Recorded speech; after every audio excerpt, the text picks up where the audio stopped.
So infectious diseases, right? Infectious diseases are still the main cause of human suffering and death around the world. Every year, millions of people die of diseases such as TB, malaria, HIV around the world, and even in the United States, every year, thousands of Americans die of seasonal flu. Now, of course, humans, we are creative, right? We have come up with ways to protect ourselves against this disease. We have drugs and vaccines. And, we're conscious. We learn from our experiences and come up with creative solutions. We used to think we're alone in this, but now we know we're not. We're not the only medical doctors. Now we know that there's a lot of animals out there that can do it too. Most famous, perhaps, chimpanzees. Not so much different from us. They can use plants to treat their intestinal parasites. But the last few decades have shown us that other animals can do it too. Elephants, porcupines, sheep, goats, you name it. And even more interesting than that is that recent discoveries are telling us that insects and other little animals with smaller brains can use medication too.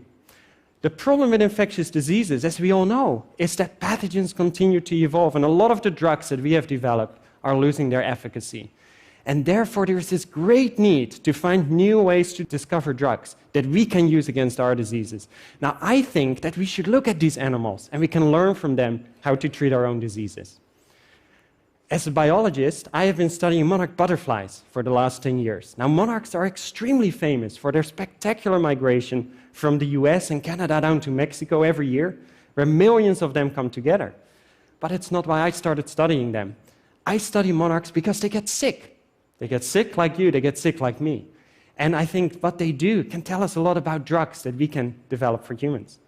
Now, the parasites that monarchs get infected with are called Ophreucystis electroscera, a mouthful. What they do is they produce spores, millions of spores on the outside of the butterfly that is shown as little specks in between the scales of the butterfly. And this is really detrimental to the monarch. It shortens their lifespan, it reduces their ability to fly, it can even kill them before they're even adults. Very detrimental parasite. As part of my job, I spend a lot of time in the greenhouse growing plants. And the reason for this is that monarchs are extremely picky eaters. They only eat milkweed as larvae. Luckily, there are several species of milkweed that they can use. And all these milkweeds have cardenolites in them. These are chemicals that are toxic. They're toxic to most animals, but not to monarchs. In fact, monarchs can take up the chemicals, put it in their own bodies, and that makes them toxic against their predators, such as birds. And what they do then is advertise this toxicity through their beautiful warning colorations with this orange, black, and white. So what I did during my job is grow plants in the greenhouse, different ones of them, different milkweeds. Some were toxic, including the tropical milkweed, has very high concentrations of these cardenolites, and some were not toxic. And then I fed them to monarchs. Some of the monarchs were healthy, they had no disease, but some of the monarchs were sick, and what I found is that some of these milkweeds are medicinal, meaning they reduce the disease symptoms in the monarch butterflies, meaning these monarchs can live longer when they are infected when feeding on these medicinal plants. And when I found this, I had this idea, and a lot of people said it was a crazy idea, but I thought, what if monarchs can use this, right? What if they can use these plants as their own form of medicine? What if they can act as medical doctors? So my team and I started doing experiments. In the first types of experiments, we had caterpillars and gave them a choice, medicinal milkweed versus non-medicinal milkweed. And then we measured how much they ate of each species over their lifetime, and the result, as so often in science, was boring. 50% of their food was medicinal and 50% was not. These caterpillars didn't do anything for their own welfare. So then we moved on to adult butterflies, and we started asking the question whether it's the mothers that can medicate their offspring. Can the mothers lay their eggs on medicinal milkweed that will make their future offspring less sick? We have done these experiments now over several years and always get the same results. What we do is we put a monarch in a big cage, a medicinal plant on one side, a non-medicinal plant on the other side, and then we measure the number of eggs that the monarchs lay on each plant. And what we find when we do that is always the same. What we find is that the monarchs strongly prefer the medicinal milkweed. In other words, what these females are doing is they're laying 68% of their eggs on the medicinal milkweed.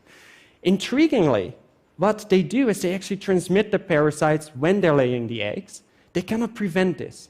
They can also not medicate themselves. But what these experiments tell us is that these monarchs, these mothers, can lay their eggs on medicinal milkweed that will make their future offspring less sick.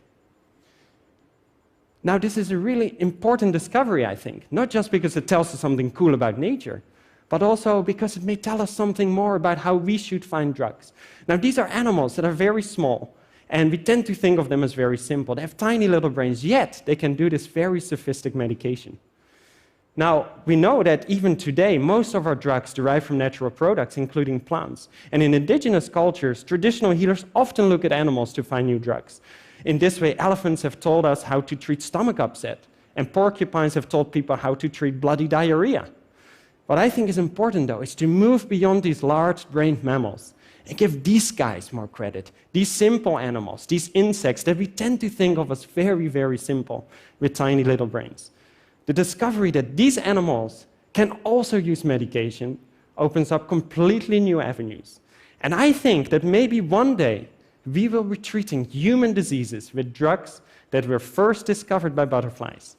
And I think that is an amazing opportunity worth pursuing. Thank you so much.